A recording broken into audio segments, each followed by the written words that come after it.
மக்களே இங்கே பாருங்கள், பூண்டு குழம்பு. எங்கள் பிள்ளைங்களுக்கு வந்து பூண்டு குழம்பு ரொம்ப பிடிக்கும். கறி சாப்பிட மாட்டாங்க.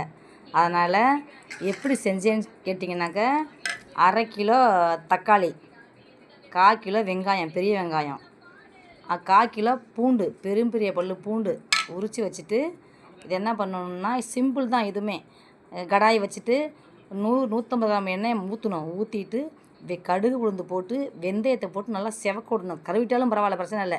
செவந்த பிறகு பூண்டு ஃபஸ்ட்டு போடணும். பூண்டு போட்டு நல்லா பூண்டு செவந்துடும்.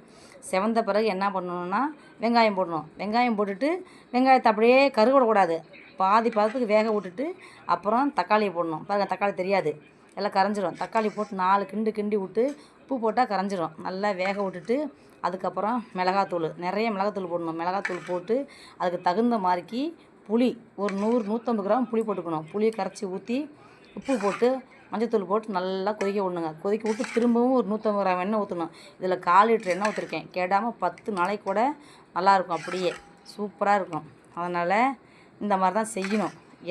உங்களுக்கு தெரிஞ்சாலும் தெரியாட்டியும் எனக்கு தெரிஞ்சதை உங்களுக்கு சொல்கிறேன்.